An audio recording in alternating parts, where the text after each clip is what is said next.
Bonjour. Alors j'ai eu envie de vous donner cette recette que j'affectionne particulièrement. La noix de coco et la coriandre, ça va très bien ensemble. C'est un vrai régal.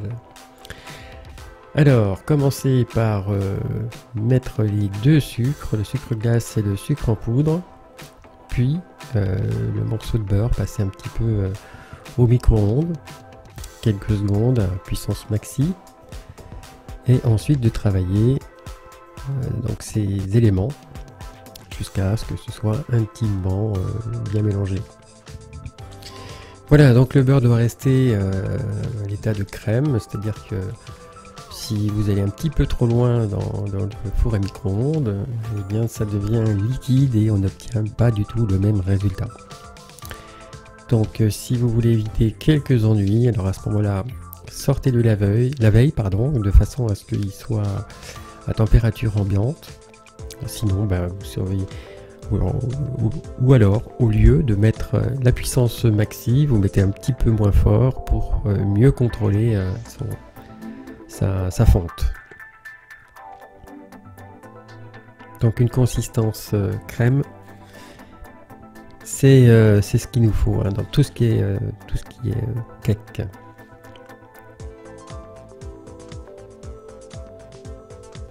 Voilà, alors un petit coup de deuxième, mélangez bien. Et pendant ce temps, vous pouvez peser les autres éléments. Alors ça blanchit, on voit bien que l'incorporation de l'air fait son effet. Là, on sent que l'air rentrant dedans change aussi sa texture. Ça blanchit, mais en même temps, ça devient un petit peu plus ferme, entre guillemets. Alors, mettez les œufs, en principe 2 par 2.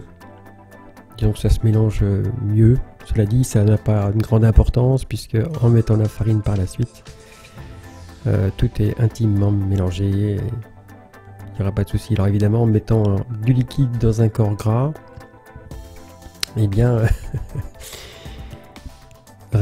c'est une émulsion, mais qui se termine pas. Ça se mélange pas bien, c'est normal. Une fois que la farine sera là, ça va lier tous les éléments entre eux. Donc pas de panique à ce stade. Alors, avant de mettre la farine, la noix de coco.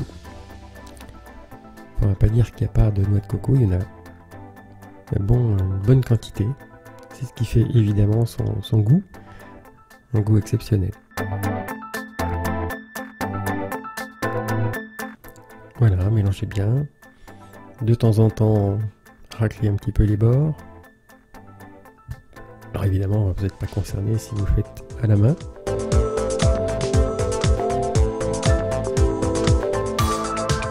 Voilà.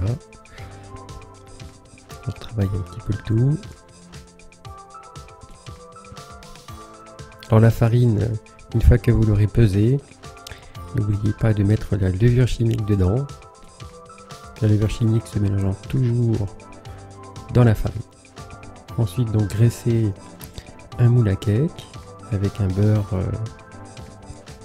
qui n'est pas très fondu. Ça permet d'avoir une quantité importante de beurre. Et ensuite, vous mettez la noix de coco au fond, non pas de la farine,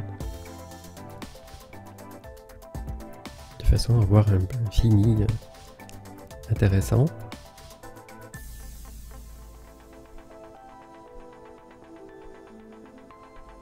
Voilà, mettez bien de la noix de coco tout autour, à l'intérieur. Chemiser, ça s'appelle. On chemise un moule à cake, ou un autre moule. Chemiser, c'est mettre une fine couche, soit de farine, soit d'un autre élément. Donc ici, la noix de coco. Voilà, je fais tomber l'excédent. Je me suis rendu compte en fait, il manquait un petit peu de beurre, oui, comme quoi. Si vous mettez pas un beurre pommade, c'est assez difficile de faire tenir tous ces éléments.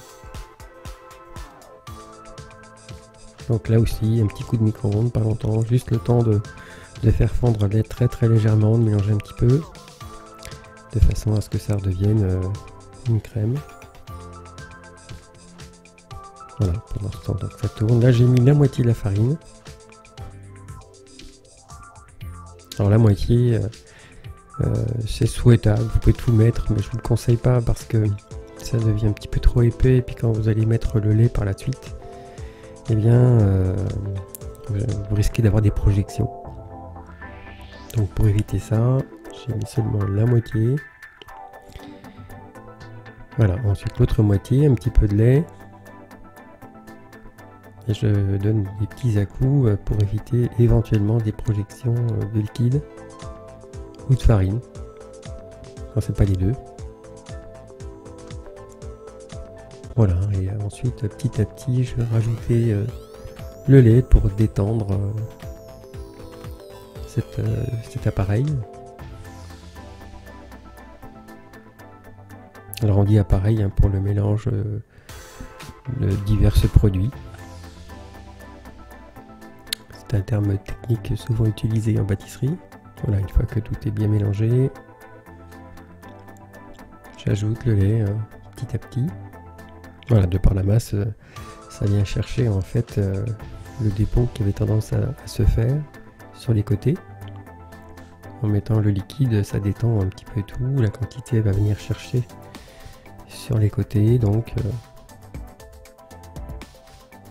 le reste du mélange. Voilà, rien de difficile au final, simplement faire attention au beurre, que ce soit un beurre pommade, non pas un beurre liquide.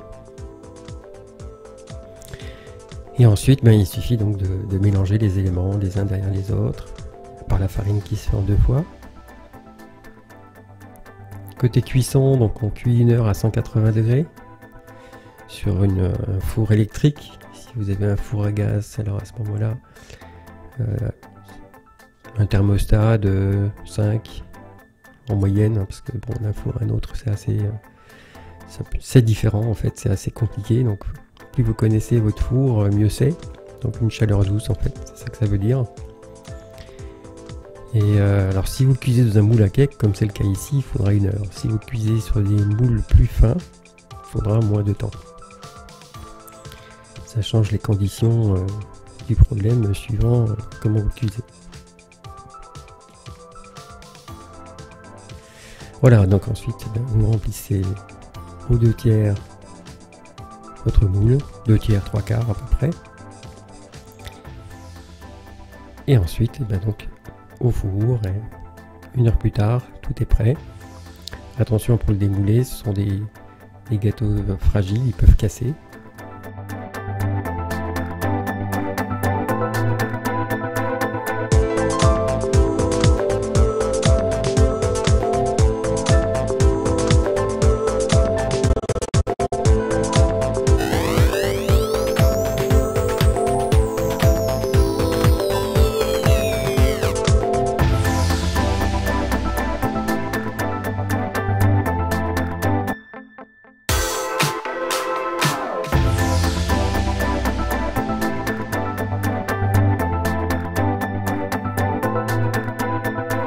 Donc là ici au final j'avais assez de pâte pour faire un petit moule en plus.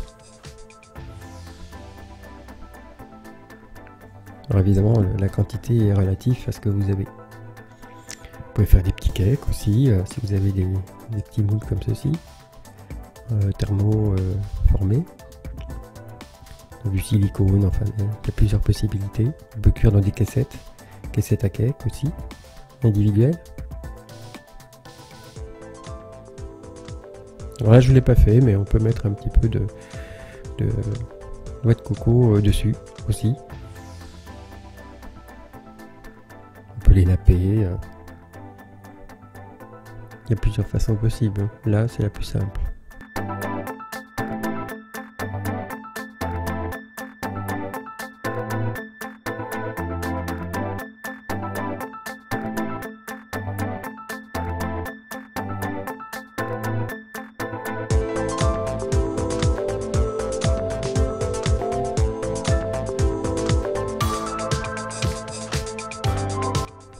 Voilà, en coupant une tranche, on va regarder un petit peu la texture. Voilà. Voilà, comme vous avez pu le voir, il y a beaucoup de noix de coco, c'est très parfumé, pardon, c'est très très bon. Et bien voilà, je vous souhaite un bon courage et une très bonne journée.